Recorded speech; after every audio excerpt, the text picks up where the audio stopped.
Research کر رہے ہیں اور ان کی رپورٹس اویلیبل ہیں، آپ بھی دیکھ سکتے ہیں. میں نے 3 مختلف انڈین تھنک ٹینکس کی رپورٹس دیکھی ہیں.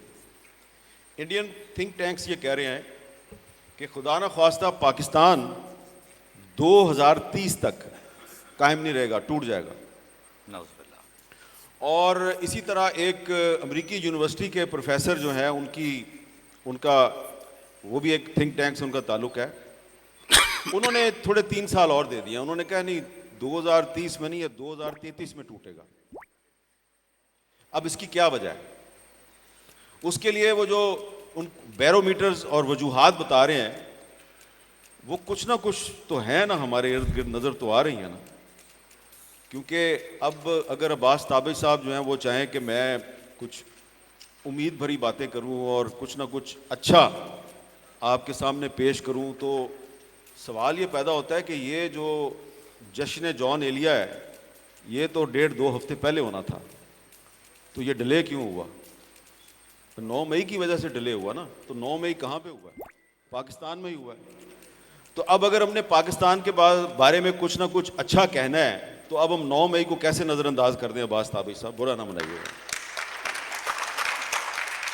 لیکن یہ ہے کہ اس میں سے بھی آپ کچھ نہ کچھ پازیٹیو نکال سکتے ہیں. اب وہ یہاں پہ ریلیونٹ ہو گیا آپ کا کوشچن کہ 9 مئی کو جو کچھ ہوا ہے یہ دراصل ہمارے کچھ جو طاقتور لوگ ہیں ان کی جو اپنی ایک جمہوریت کے خلاف سازشیں اور ان کے جو غیر آئینی اقدامات تھے اور ان کی جو منصوبہ بندیاں تھیں، یہ اس کا ایک حتمی نتیجہ 9 مئی کے واقعات کی صورت میں سامنے آیا.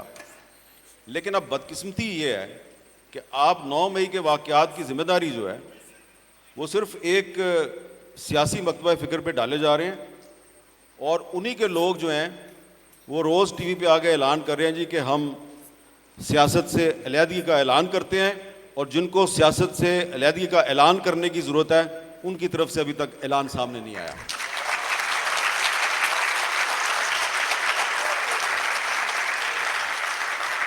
حامد میری صاحب. تو یہ ہے سارے مسئلے کی وجہ کہ پاکستان کے مسائل کی وجہ یہ ہے کہ آئین اور قانون کی بالادستی نہیں ہے.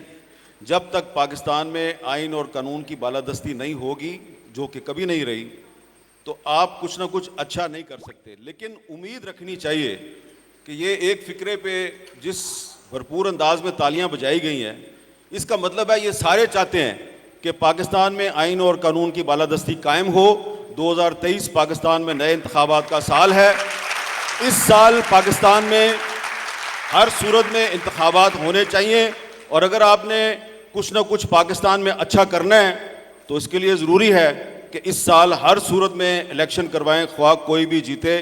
کچھ نہ کچھ اچھا اسی وقت ہوگا جب پاکستان کے آئین کے تقاضے پورے کیے جائیں گے. بہت شکریہ حامد میر صاحب کی گفتگو آپ نے سنی.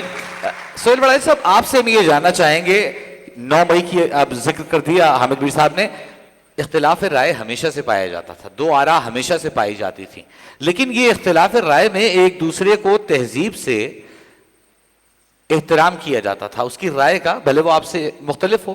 لیکن آہستہ آہستہ عدم برداشت کا ایک ایسا دور چل پڑا، اور شاید 9 مئی اس کا نقطہ عروج تھا، جب عدم برداشت ہمارے معاشرے میں اتنا زیادہ ہو گیا، ایک دوسرے کی رائے پر فتوے لگانا، دوسرا جو آپ سے مختلف سوچتا ہے اسے غلط کہنا اور اس کی جان کے درپے ہو جانا، یہ پہلے شاید ہمارے معاشرے میں کبھی نہیں ہوا. اور جو پچھلے